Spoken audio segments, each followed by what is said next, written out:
What's up, my babies? I had smoked weed before I got on camera, and I was a little bit slow yesterday. Oh no, day before yesterday. I didn't put out a video yesterday. But let's really get into the story time about. Now, I wanted to do this live, and still I can't. It's not me, guys, it's my phone. I try to go live, and since my other page got knocked down.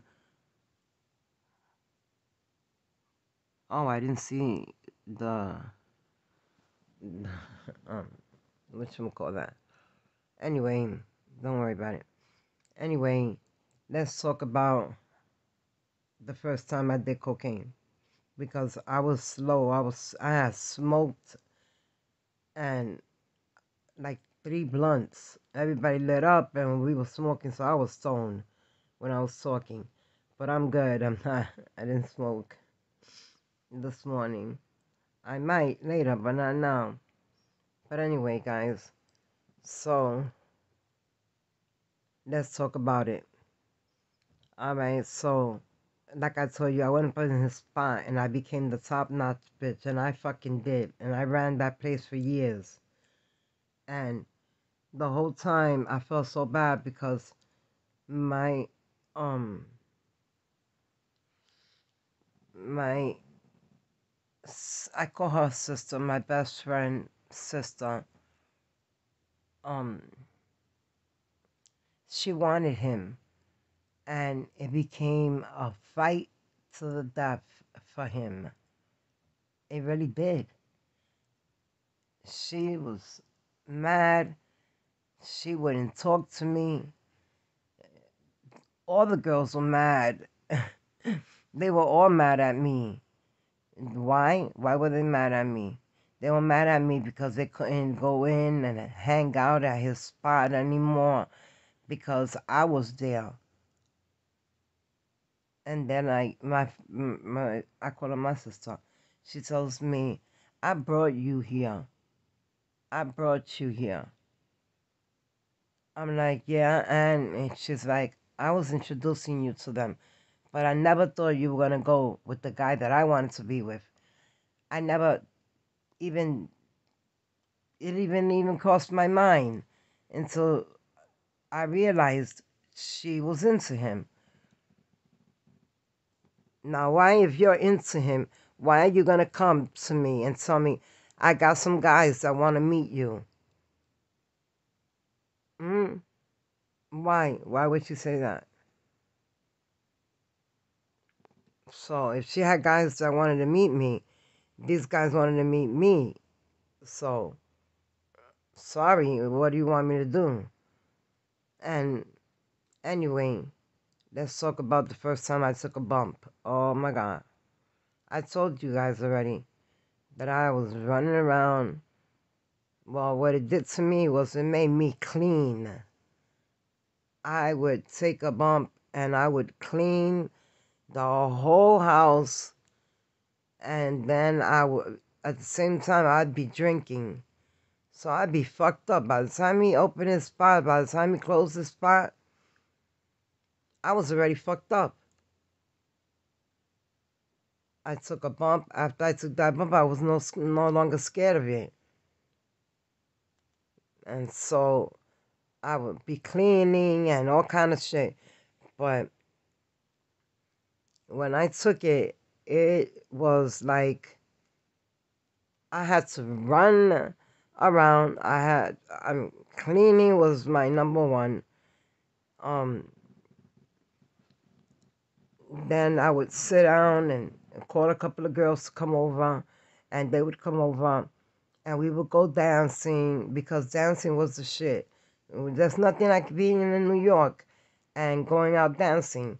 There's no time limit. It doesn't close at 2 o'clock like it does, like every other club does in every other state. No, New York stays open 24/7. You could be in a club and not realize that you've been there all fucking weekend because they used to put a line of fucking coke on the fucking table.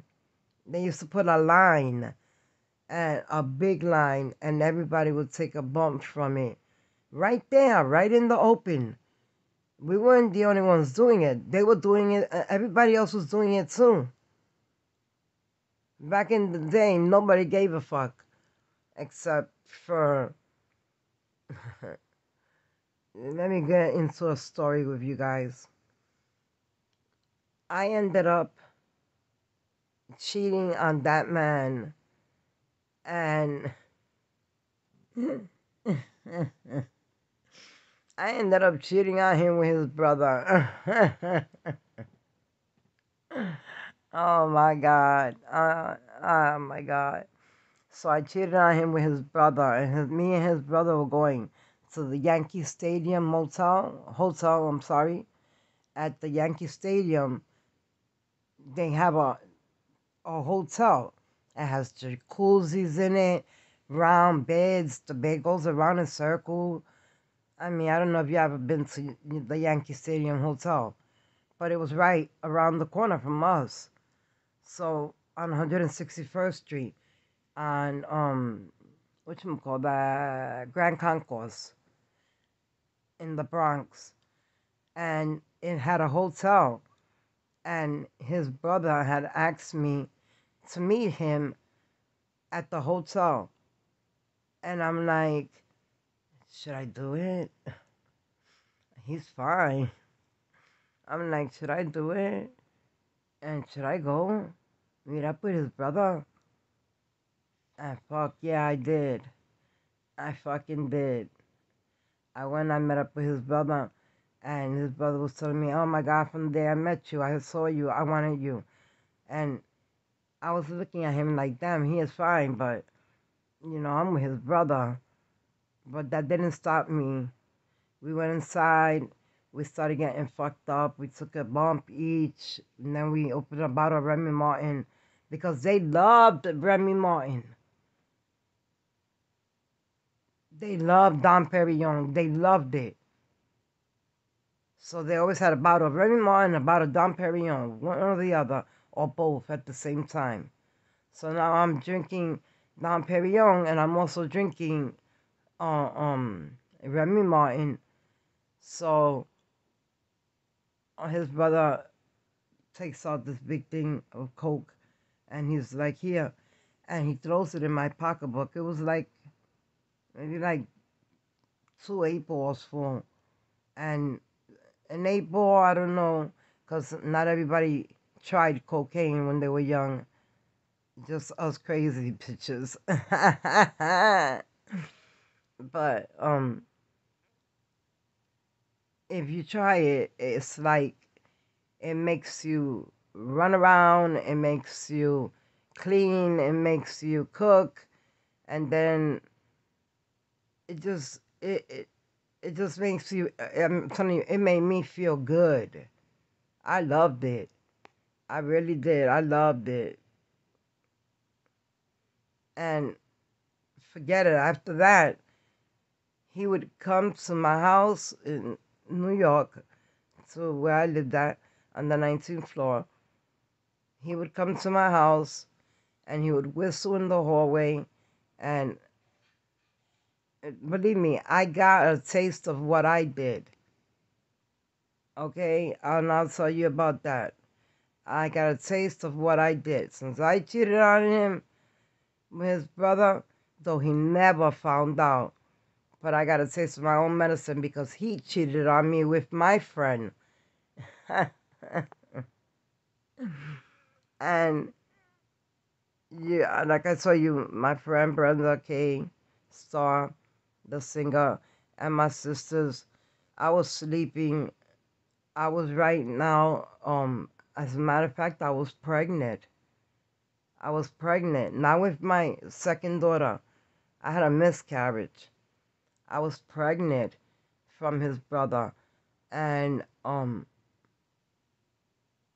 I guess using the drugs and going out every night and not sleeping or taking care of myself and smoking 2 packs of cigarettes. Because the minute you take a bump, you want to smoke 5 fucking cigarettes and you want to drink. And trust me, you do.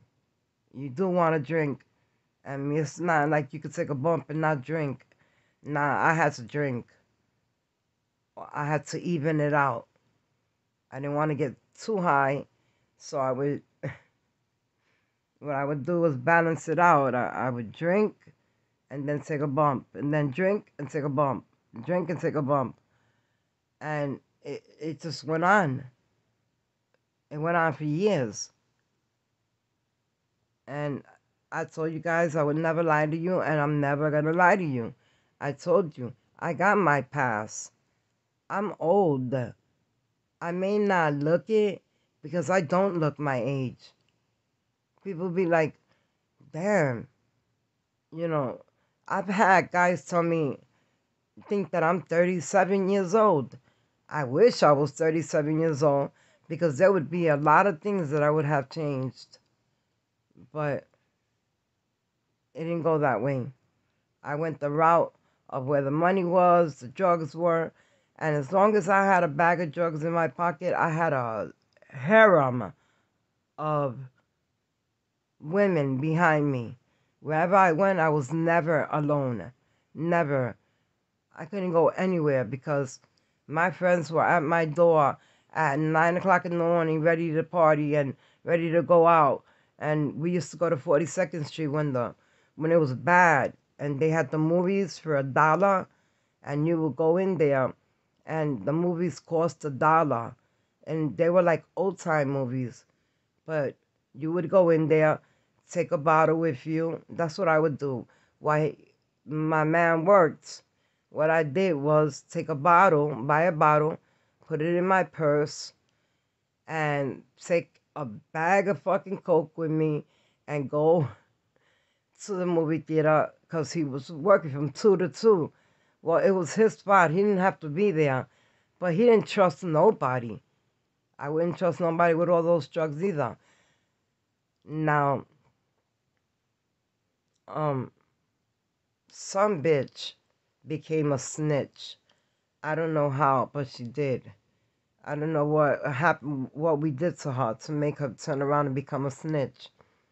But what I was trying to tell you was that in this building that's right next to his spot, he had where he sold that. It was right in the next building. On the first floor, they had a guy sitting by the door and he had an alarm in his hand. Now the window was tinted black, so that way you wouldn't be able to look inside and see what's going on. So now that alarm, they had an apartment on the first floor. The fourth floor was where we can go hang out and not feel like we were gonna get busted by the cops because this was a regular apartment. That's how they had it. On the sixth floor, this is the building next to his spot. On the sixth floor is where they sold it. I mean, they had those big scales at that time, and they had aluminum foil or baggies, but they really used aluminum foil. New York was aluminum foil place. I'm telling you, I went to New York not that long ago. I have a house in New York, upstate though, but I go to Manhattan and I stay with my sissy. I'm not gonna say her name. I'm just gonna keep it at sissy. She knows who she is, and I would go. Me and sissy, forget it. We stood together. We did everything together, and then my sister joined us, and then after that, this guy named Miguel Angel. We don't know what happened to him. We don't know a damn thing of what happens to him. But he disappeared on us when his mother died. I don't know what the hell happened, but he disappeared. We never were able to find him. We can't find him on Facebook. We can't find him nowhere. But the guy that I was with, he would buy the guy, Miguel Angel, suits because we would go out dancing and Miguel Angel didn't have suits and these guys wore suits. When we would go out, everybody was in a suit, and the girls were in mini skirts. We looked beautiful. We loved it. And Miguel Angel would always be with me. We would fucking get fucking high and fucking stay up all night long. That one time in the morning, I had $100 bill, and it was full to the top of coke, and it was folded, and um, that's what we had left, and it was full. I mean, it could have lasted for 2 more days, and we could not no more. We were so tired, we didn't care about it anymore. I said, everybody take your last bump, and if you don't want to do no more, don't do no more. Let's not do no more. I don't want to do no more. And everybody took their last bump, and I opened my window, and I threw it out. I kept the $100 bill, of course, but I threw the coke out because we hadn't slept in days. We needed to sleep, and as long as that was around, we were not gonna go to sleep. So, because it calls you, it really does. Am I holding the speaker? I hope I wasn't holding the speaker this whole time. Anyway, so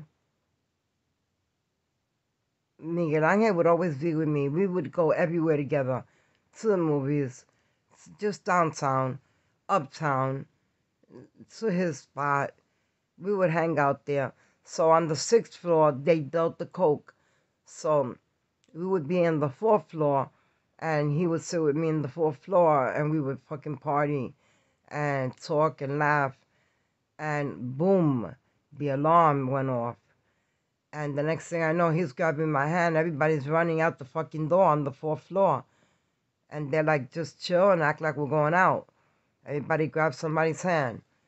And that's what we did. We came down the steps, and we saw the fucking cops, the DEA, following us. Trust me, they were following us. And my boyfriend ended up getting killed. They killed him. Oh my God. It was horrible. I ended up staying with his brother. But it was horrible. I'm sorry, guys. I did end up staying with his brother when they killed him. They killed him, and they cut him up in pieces, and they threw his body parts in the lake on 110th Street in Harlem, but inside Central Park. At the lake, they threw his body in pieces all around the lake. Now, after that, the DEA was following me. Everywhere I went, the DEA was at. I couldn't go nowhere. They were following us and following us and following us. So the guys had to stop selling for a little while because they noticed that the DEA was following us. But they were really following me. Same cigarette, but I'm going to light it back up. The DEA was following me because that was my man. They knew that I knew where the money was. I knew where the jewelry was. I knew where the phones, the beepers, because it was beepers and those big phones at that time. But I have so many stories to tell you guys. That this is just how my life started.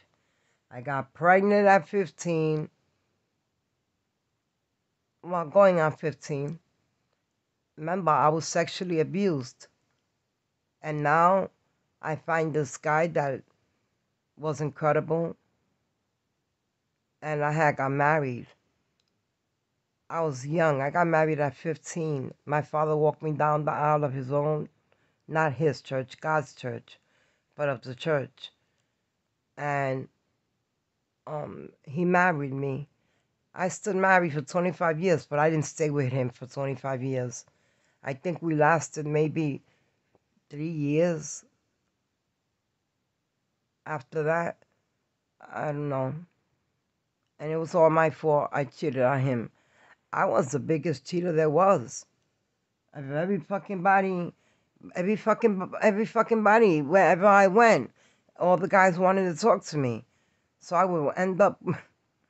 I'm not saying I was a fucking thought or a hoe, because just because you go out with somebody doesn't mean you're having sex with them. Now, with his brother, yeah, I did have sex with him. Yeah, I had sex with him. I stood with him when his brother died. I ended up spending, I think, 7 years more with his brother. That's some crazy shit. That is some crazy shit. The DEA is watching us. I go from his brother to him, and I didn't give a fuck what nobody said. As long as my pockets were full, I didn't give a fuck. I really didn't. I didn't care. Maybe I should have cared, but I really didn't. I was young. Fuck, I cared about being married. I had a baby. She was already 5 about this time, and I loved my baby. I never left her nowhere unless it was where my mother while I went out.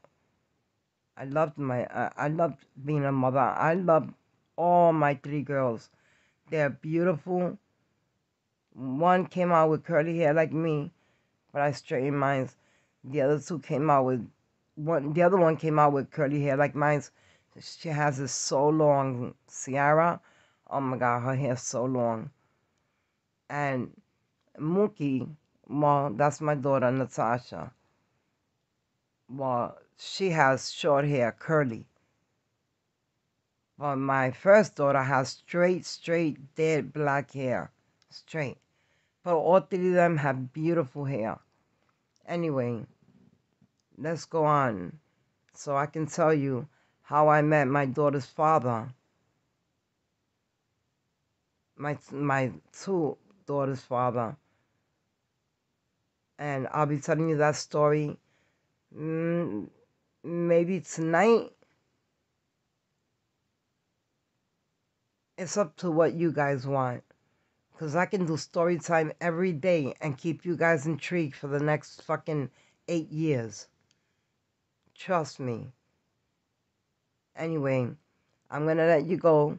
I'll come back on tonight and we're going to talk about how I left this guy because I met another big time guy.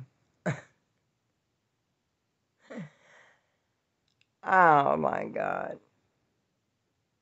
But the stories, you guys are going to love them.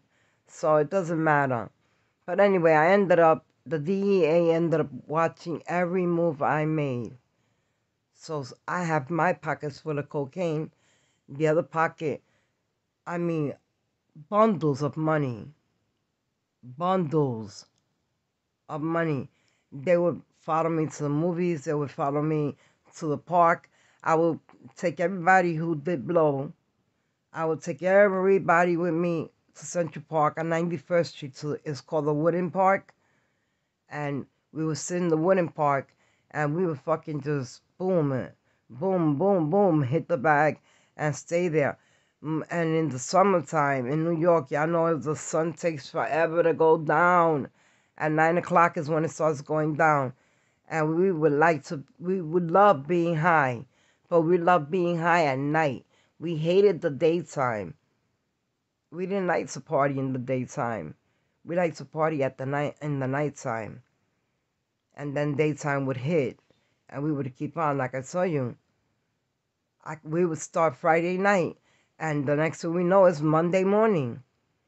And the good thing about his spot was he had a bunch of guys that were hooked to coke. And these guys lived in a building somewhere, a broken down building. They lived somewhere else, but if we wanted At 2 o'clock, a bottle of liquor. All we had to do was beep one of the guys on a beeper, because at that time it was beepers, and they would come at 2 o'clock, 2:30 to 4:30 in the morning, 5:30 in the morning, and they would go get us a fucking bottle, 2 bottles, 3 bottles, and then like 5 packs of Newports. Forget it. Now I smoke Marlboro, but back in the day, everything was Newport. But my uncle ended up opening up a shop. I mean, a club. It was called, what was it called? C'est la vie. It was called C'est la vie. Um, it was called C'est la vie, the club. And we weren't 21. We were not allowed in the club yet.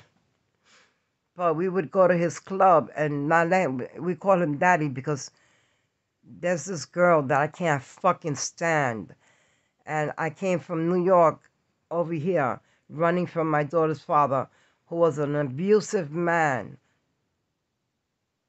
I have a story time out that I did a long time ago on how my daughter's father tried to kill me, and he tried to scar my whole face with razors. He had razors in his hands. He had razors taped with with band-aids to his hands, and he tried to kill me. Now I'm already at going on 30 minutes, so it's gonna stop. I'm gonna do the story on how my daughter's father tried to kill me today, and I want you guys to listen to it because that's gonna be a serious story. My daughter's father tried to kill me in New York. My father ended up at 3:30 in the morning. I ended up putting. Remember when I said I did that? That I put volume in somebody's drink. I did that because I had a broken jaw, and I wanted revenge. My daughter's father broke my jaw. He was an abusive man. Not Crystal's father, Mookie and Natasha and Ciara's father, Mookie and Ciara's father. And we don't call Ciara anyway. She has a beautiful name. Her name is Ciara Reese Monique Brazo. Isn't that beautiful? I named the Ciara Reese Monique because I had two best friends, and I was pregnant, and both of them wanted to be the godmothers. Tell me how I go into labor and these bitches are throwing down in my fucking room while I'm screaming, waiting for my epidural. These bitches are throwing down over a fucking middle name to name my child. They're throwing down, fist fighting in the room over a fucking middle name. So I had to name her two middle names because one wanted one and the other one wanted the other thing. So the only way to fix it was to name my daughter two middle names. Her name is Ciara Reese / Monique. And her last name is Razzo.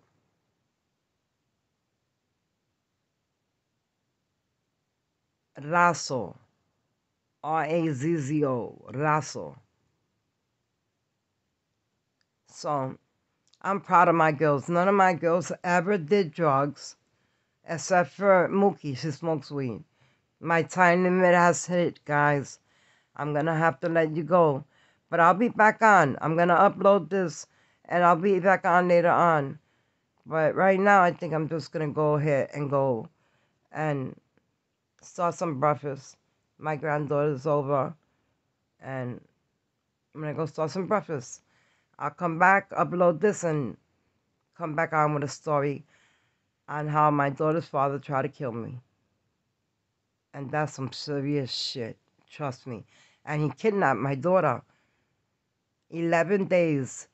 John Walsh was in my house because, you know, before he died, he did,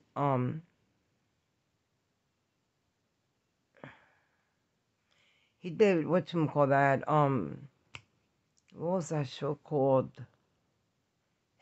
his son was kidnapped, and they only found his son's head.